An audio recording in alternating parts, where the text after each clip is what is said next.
Shtyhet koha e ardhjes së delegacionit të UNESCO-s në Maqedoninë e Veriut për të diskutuar vërejtjet e ngritura ndaj ndërhyrjeve infrastrukturore të korridorit 8 në zonën e mbrojtur kulturore dhe natyrore.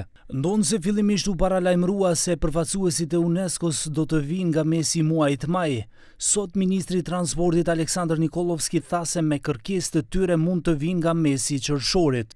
I go знаете onaj predizvik koji što go imame so UNESCO, сакам да бидам јасен.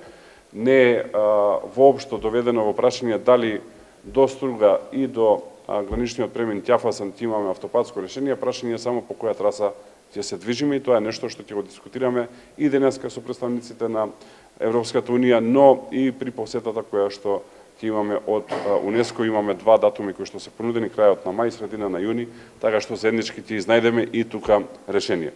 Nga zyra e BE-s në Shkup përmendin deklaratat e Tiranës së firmosur me 18 shkurt të këtij viti, ku vendet që përfshihen në këtë korridor treguan gatishmëritë të zbatimit të projektit. Zëvendës ambasadori Ben Napnau tha se përveç aspektit ushtarak, ky korridor përdoret edhe për lehtësimin e tregtisë dhe lëvizjes së qytetarëve.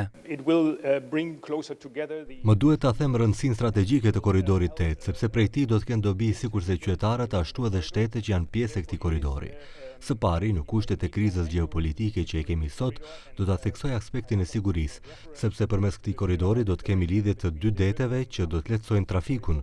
Përkatësisht do të rrisë mobilitetin ushtarak ndërmjet këtyre vendeve, që paraqet komponentë të rëndësishme të sigurisë e vendeve anëtare të NATO-s, e që do të rrisë sigurinë e tërë kontinentit të Evropës. Aktualisht konsorciumi Bektelenka po vazhdon punimet në segmentin Tetov-Gostivar dhe Gostivar-Bukojqan. Po punohet edhe në autostradën Kërçov-Ohër, ndërsa në fazën e përzgjedhjes së ndërtuesit është segmenti Bukojqan-Kërçov. Në fund mbetet për të diskutuar edhe segmenti Trebenish-Qafthan.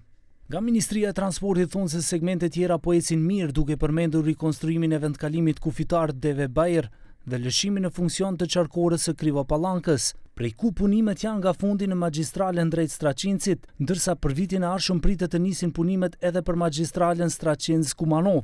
Nga kufiri me Bullgarin deri në kufirin me Shqipërinë, traseja e korridorit 8 do të jetë me autostradë dhe magjistrale, ku dhe po rikonstruohet pika kufitare e Qafthanës.